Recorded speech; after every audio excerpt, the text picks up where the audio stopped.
Il est 9h22. On va se pencher à présent sur les devises et leurs cours, leurs ressorts. Pour nous accompagner, Philippe Hermy nous a rejoint. Bonjour Philippe. Bonjour Roselyne, bonjour tout le monde.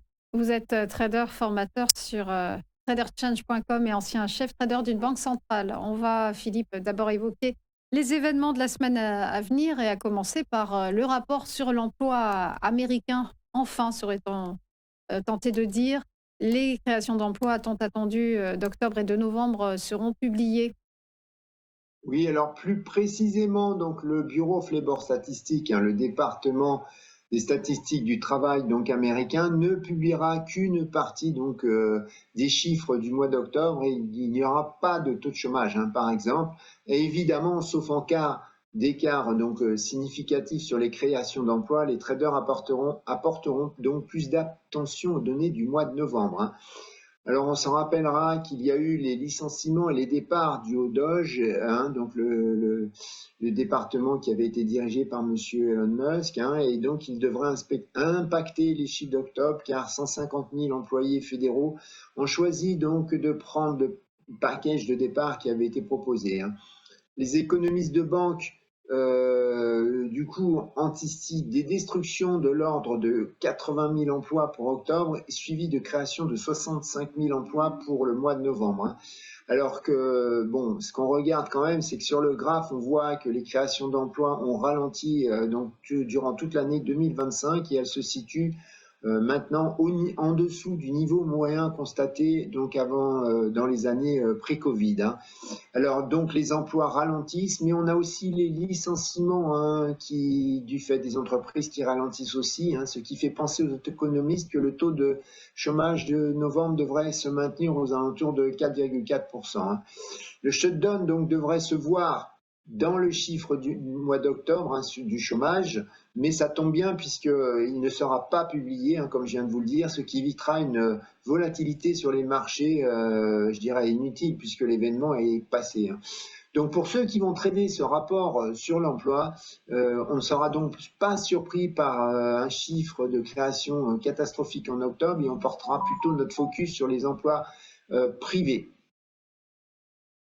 On va enchaîner avec un autre chiffre très attendu, celui de l'inflation aux USA. Et comme pour l'emploi, l'inflation en octobre et novembre sera publiée. Oui, et comme pour l'emploi, donc des données partielles seulement pour le mois d'octobre avec les données de novembre. Pour octobre, en plus du fait que certains prix donc n'ont pas pu être collectés et que ce chiffre de l'inflation sera incomplet, on ne s'inquiétera pas donc parce que le shutdown aura naturellement fait baisser la demande, mais c'est un événement, je dirais, conjoncturel, pas structurel. Alors l'inflation, elle est attendue à 3,1% sur un an glissant et en alimentation et l'énergie, elle devrait rester stable à plus 3%. Par contre, d'un mois sur l'autre, on peut avoir une inflation hors alimentation et énergie qui devrait garder la même tendance qu'on a observée depuis 5 mois, c'est-à-dire une hausse d'environ plus 0,25% par mois. Mais attention aussi encore là pour nous traders, puisqu'à cause du shutdown, la variation qui va être indiquée dans les chiffres qui seront publiés jeudi prochain dans les calendriers économiques portera sur 2 mois. À poursuivre avec la réunion de politique monétaire de la BCE. Selon les anticipations de marché, les taux directeurs devraient rester inchangés.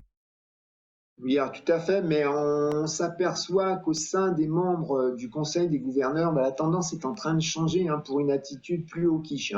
On a eu donc un événement la semaine dernière avec Madame Schnabel, interrogée par Bloomberg. Donc Madame Schnabel, qui est du directoire de la BCE, qui a déclenché une hausse temporaire de l'euro en annonçant, alors je la cite, qu'elle est confortable avec les paris qui indiquent que le prochain mouvement de la BCE serait une hausse des taux directeurs. Alors en effet, on a donc l'inflation dans les services qui a été alimentée par une croissance des salaires qui est plus forte que prévu en zone euro.